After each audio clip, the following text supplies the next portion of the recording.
Greetings and hello, folks. We stay in the Far East this week, but we begin to head south.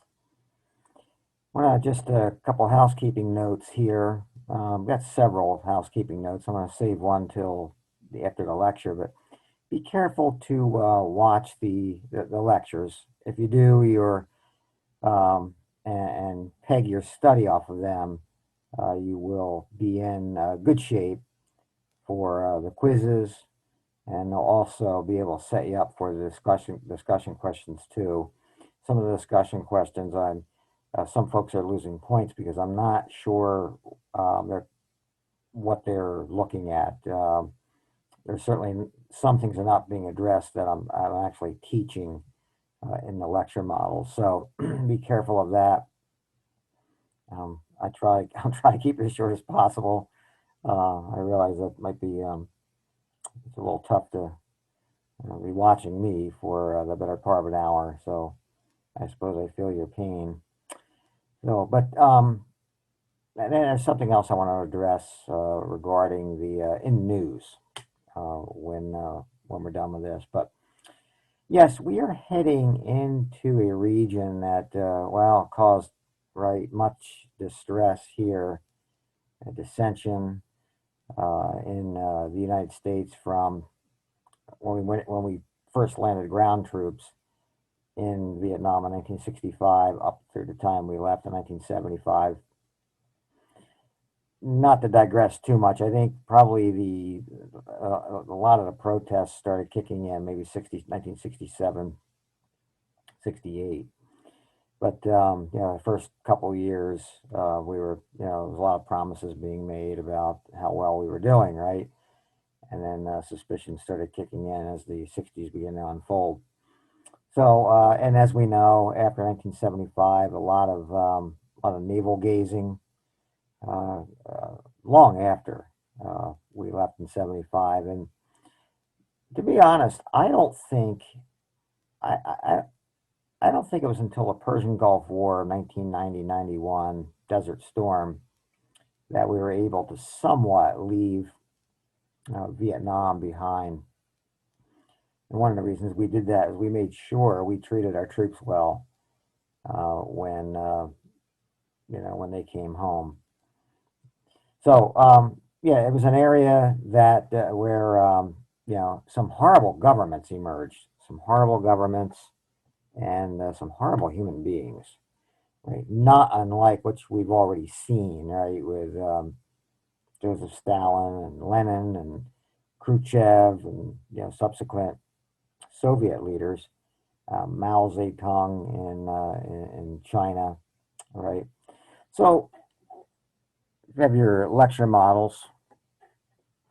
We'll take a look here at kind of where we want to go with this particular chapter, and you see my list there of heads up terms. And one of the things we want to do is we want to trace. You could see the objectives there. I don't have mine on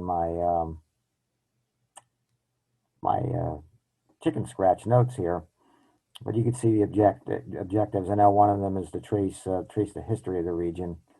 But some of the heads up terms here, domino theory. Now maybe that's not so mysterious, but that was the idea that you have to stop communism, right? If one nation falls to communist ideology, the rest of the region will come down like dominoes. Indigenous groups. So we're mentioning indigenous groups. These are people that are native to the nation and culture. ASEAN, ASEAN. ASEAN is the Association of Southern Nations to stop communism. And you see we saw these nations or these types of associations uh, cropping up all around the globe, during the Cold War. And this was an economic, political, diplomatic organization in this part of the world that was set up. ASEAN, we'll dwell on them a little bit. The Khmer and the Mon people, right? They constitute present-day Cambodia. Indochina was Vietnam, Laos, and Cambodia. It was occupied by the French in the 1800s up until, ostensibly 1954, when they were kicked out by the Ho Chi Minh and the North Vietnamese communists. And then the United States began to get involved at that point to keep it from falling to Ho Chi Minh and the communists, right? The domino theory. The boat people, sad, sad case of Vietnamese fleeing for their lives. Former South Vietnamese, a lot of free market capitalists, certainly people who worked for the United States government during that time period, American sympathizers, and anti-communists, and they were fleeing on boats for countries in Southeast Asia, risking life and limb. Jamia Islamism, we'll talk about that a little bit. That's a militant separatist Islamic group looking to formulate their own separate Islamic state. The Green Revolution, and the new mechanization, irrigation procedures to raise production, rice cultivation, paddy, and then yeah, I think that's it for some of the unknown terms or unknown people, unknown concepts that make it easier for you to understand as all of this unfolds. Let's take a look at the lecture model. Get this rolling here. I'm going to set up the first section here, a world of influences. You can turn to page 246 in your textbook. Inset map of the region. As you're doing that, I'll get us started here. South Asia and the Pacific lie along a transition of environments and peoples. The region is one of contrasts. Some countries are among the world's wealthiest, while others are among the world's poorest. There are many indigenous groups practicing traditional and tribal lifestyles, but like some other places, the region is playing an increasingly larger role in global affairs and economics. Until recently, this region was characterized by geographic isolation and a history of domination by external powers, which I touched on a little bit. The Europeans, of course, the Chinese, and South Asian influences have played a significant role in defining the cultural, political, and economic character of the region. If you turn to page 248, the map there of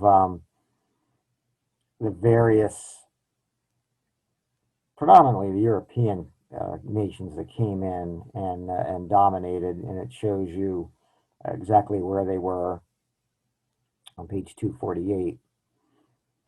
But I have a first set of notes here, which are not fills, and a little white space here under a world of influences.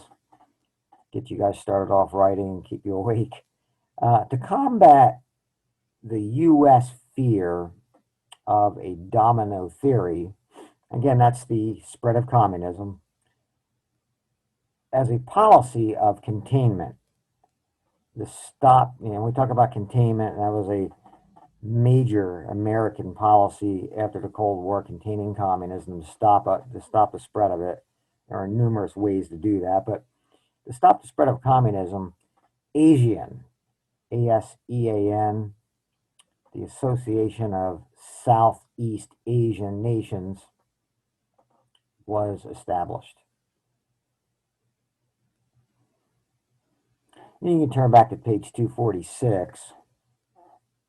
Talk about a cultural history and colonization. The Khmer, the Burmese, Thai, and Vietnamese empires. The Mon, the Khmer people occupy present-day Cambodia. The center of the Khmer Empire, around 800 to 1200 AD. The Red River Valley in the north became the center of the Vietnamese kingdom by first century BC. Burma, which is now called Myanmar, became a Buddhist enclave via Sri Lankan monks over near from uh, Southeast Asia, India, just off the coast of India. Cultural intersection. The cultural intersection. Muslims arrived 1200s AD. They established, you see this on your map there, Malaysia and Indonesia. Good trivia question. What is the world's largest Islamic state? And that's a trivia question most people will get wrong because they'll be thinking Saudi Arabia, you know, um, areas in the Mid East. It's actually Indonesia. Okay, you try that on someone, guarantee you'll stump them. The colonists, enter the colonists, right? What would one of these studies be without that, right? The colonists and then independence. The Philippines, the Spanish introduced the Roman Catholic faith to the Philippines. It's really the only largely Christian nation in the region. That sounds like a good quiz question. Okay. The Philippines were a Spanish colony until the end of the 1800s under U.S. jurisdiction, courtesy of the U.S. victory in the Spanish-American War. Indonesia, just talked about Indonesia. The Dutch, and you probably saw this on the map on page 248, the colonization map, if you will. The Dutch were colonial rulers after fighting among colonial powers. They set up headquarters in what would be today modern day Jakarta via the Dutch East India Company, late 1500s. So the Dutch granted Indonesia their independence in 1950. Malaysia and Singapore, right? The British brought in Tamil Indians and Chinese laborers to work the Malaysian rubber plantations and tin mines. Singapore withdrew from the Federation of Malaysia in 1965 as a result of its Chinese identity. Not being maintained among the Malaysian majority. Myanmar, right, formerly Burma, initially a British colony. Millions of Indians came in to man commercial industry. Once the Burmese began to riot in the 1930s, the British slowly started looking at granting the country its independence. Of course, Britain was also drained by World War II.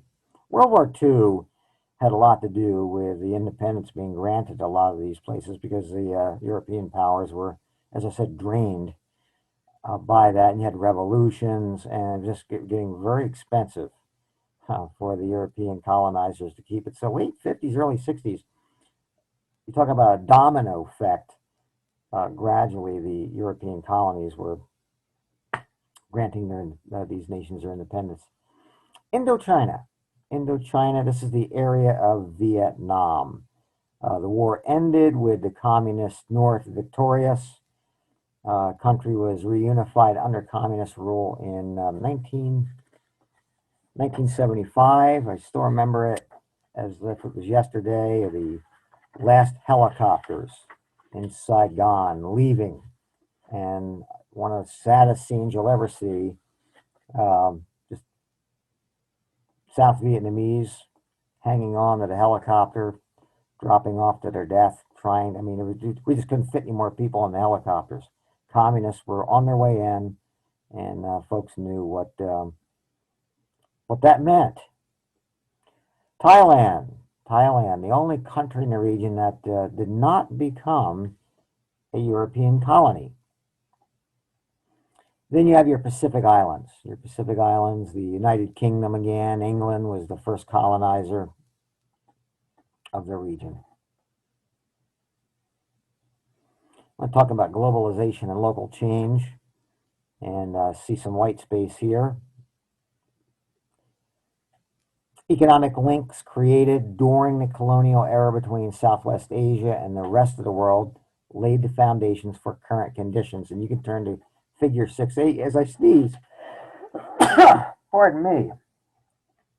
And when I get one of those, there's generally about 3 more coming. Figure 6.8. The global conditions created by the island nations of the South Pacific were fewer. There's 2. Pardon me.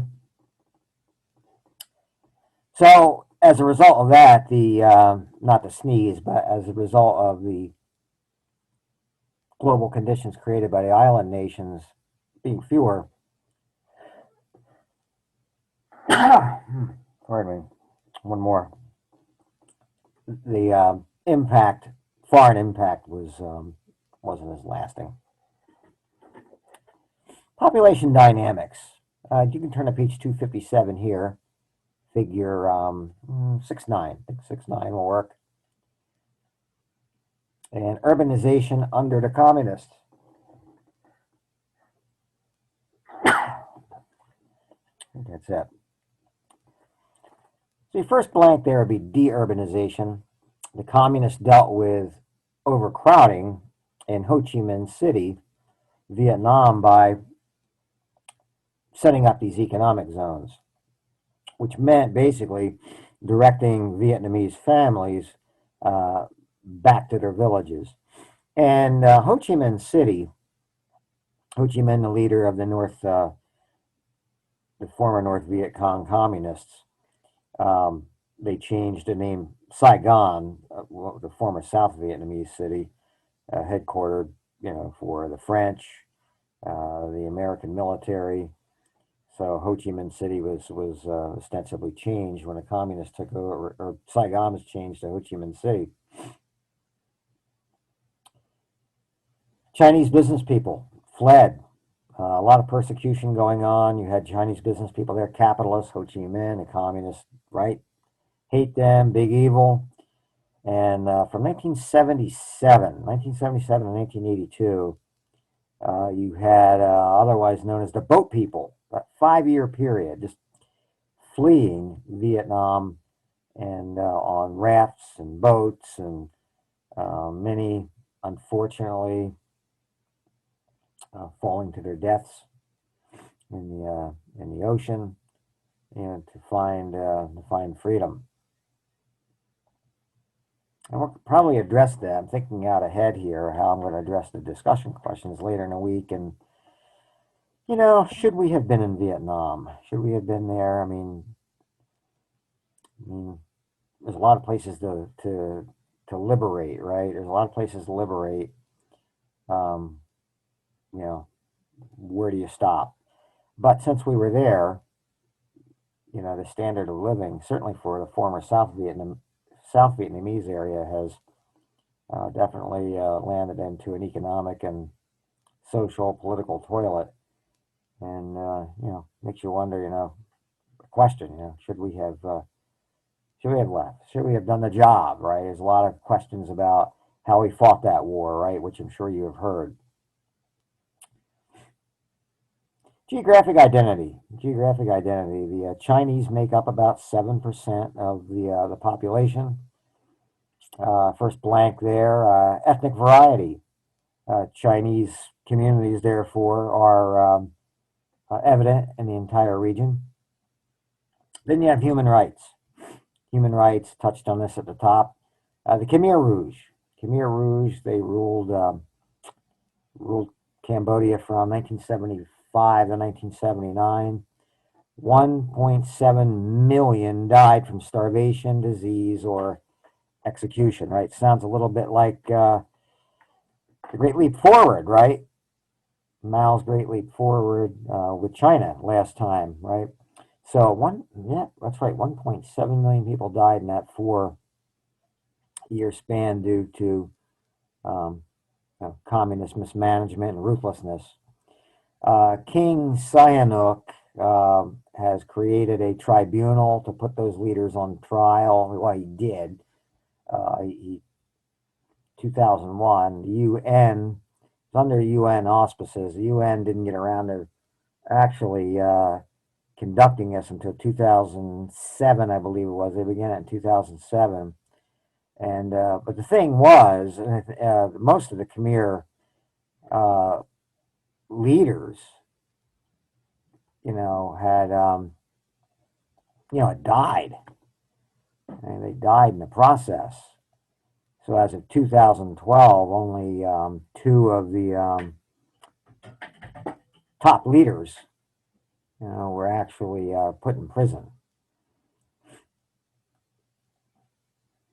Lastly, here I want to take a look at what do I want to take a look at here? Where did I say this was here? Yeah, just the mainland countries.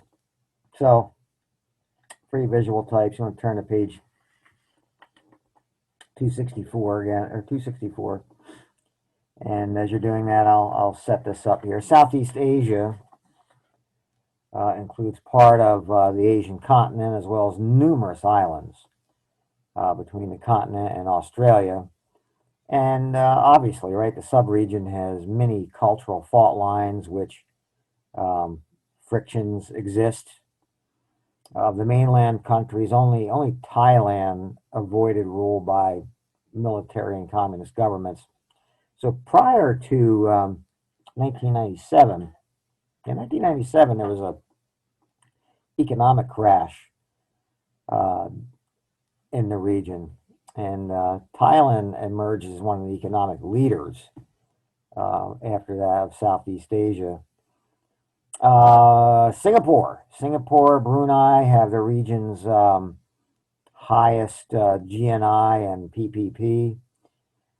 And the islands are home to a large Muslim population, and the Jamaah Islamism, a militant Islamic separatist movement, they have been attempting to establish an Islamic republic that would include parts of Indonesia, Malaysia, and the Philippines. Regional economic growth in the latter decades of the 20th century slowed dramatically following that economic crisis in 1997. Recovery, I'll dwell on that a little bit deeper here. Recovery has been slow, but ASEAN and APEC, APEC, the Asian Pacific Economic Cooperation to improve free trade, both continue to work towards strengthening Southeast Asia's economy relative to other world regions. So let's break this down, this last section.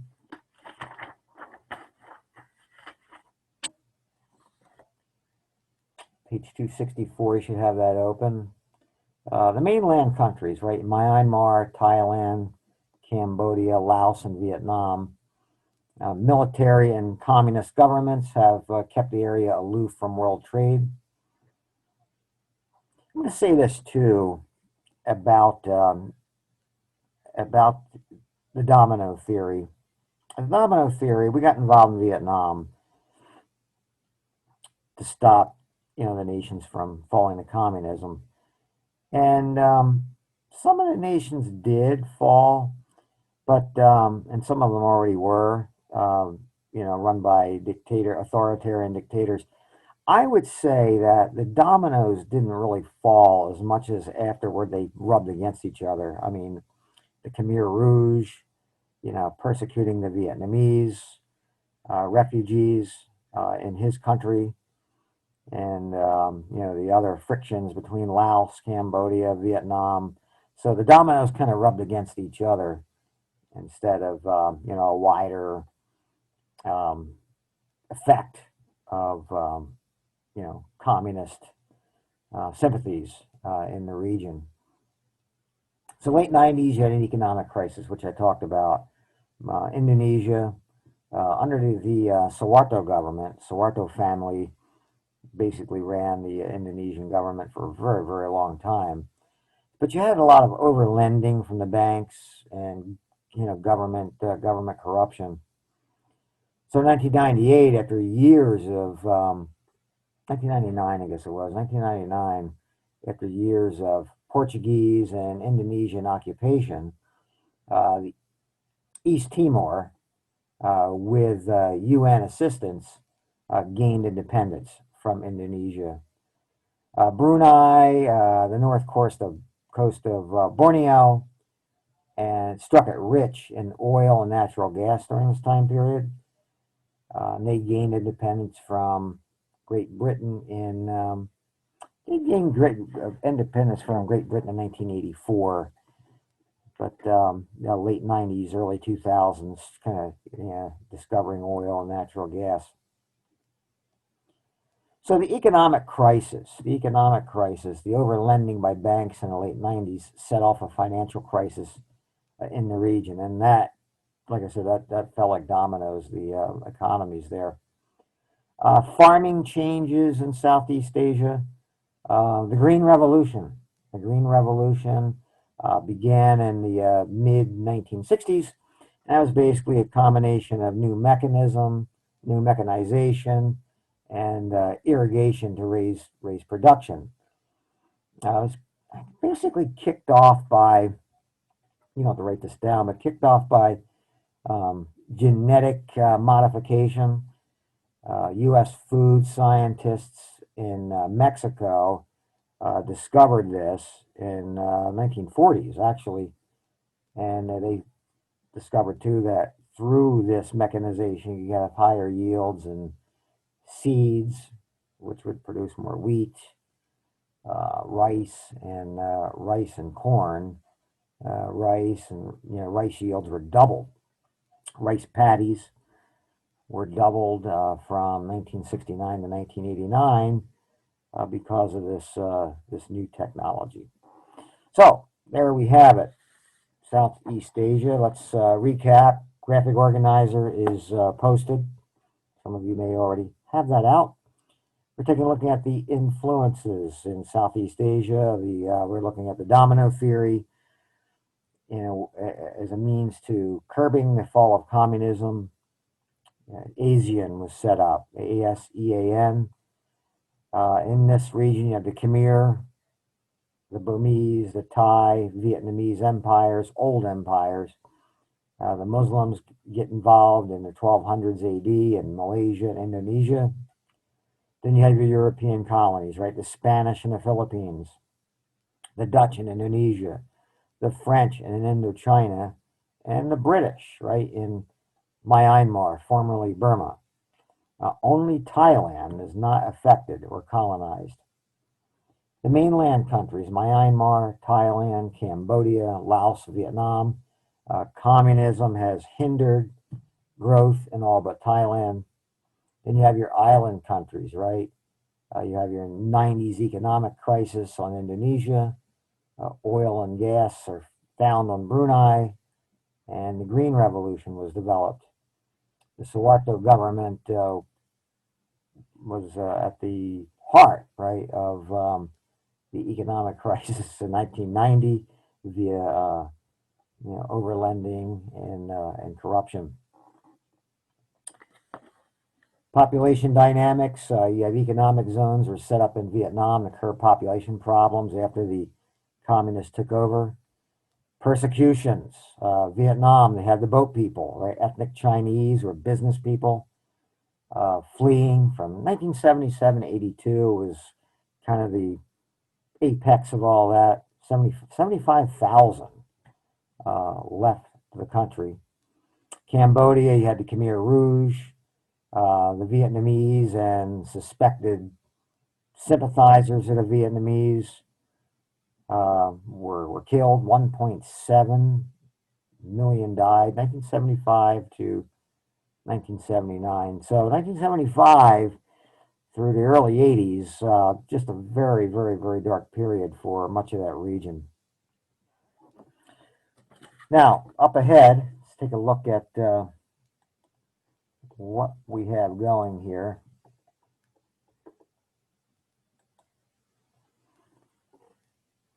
going to have a comprehension exercise for you guys that will be due Wednesday. I don't know if I've posted that yet.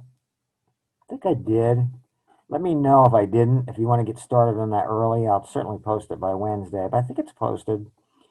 Basically, sentence starters. I have sentences started about each subject that I covered today, which is going to be pegged to the quiz, and then you guys will, through the notes, finish the sentence as a comprehension exercise. I know I'm going to have a video on the boat, people. I'd like to have this. I'd say the posts are really good, generally really good. The one area some folks are falling down on is they're talking about things that I didn't talk about in the lecture, the things I want you guys to know about. And the other thing would be has been next to very little, maybe next to nothing on anything with the videos or any of the readings. That would please me if I saw that. And they're good, it's good stuff, good enriching education, if I don't say so myself. So I'll probably, and I'm looking for a video on post-Vietnam, the post-Vietnam War, what life has been like, because I want to set up a discussion question about that, asking some hard questions about, all right, we were there, should we have stayed? And then kind of juxtapose that with the standard of living of what it was like in South Vietnam and what it's like now that the communists have been in full control. And then in the news, of course, we'll be doing Thursday. You have your discussions Sunday evening. Now, within the news, this is where the other thing I wanted to address, and I've been mentioning this to some, and I know I mentioned it in the announcements at least once recently, and it's in the rubric. It's on the rubric. Do not summarize every point, because some of you are losing points by continuing to do that, and things aren't being read, things aren't being paid attention to, and I'm not crying any tears over that. All right, there's been warnings about that. We got to get that together. There's not many, but we got to get that together. Just take one theme, follow the rubric on how to do that. Right, at least one source that isn't Wikipedia. Right, half page to a page with a reaction on there, 5 to 7 complete sentences, sentence reaction, and you'd probably be good to go. If we were in a classroom right now, live, I would ask, are there any questions? If there are, you can, you can email me. But I think that one's pretty clear. Certainly been enough warnings on that. So I think that is it for now from here. And I hope you guys have a very good week. And hopefully get all my ducks lined up in a row with Canvas again this week. I thought I was beyond all that. I was having some fits and starts with that this past week, and I apologize for that. You guys have been very patient, at least on the surface with that, and I appreciate that. So until next time, I will see you guys, and again, have a fantastic week. All right, bye.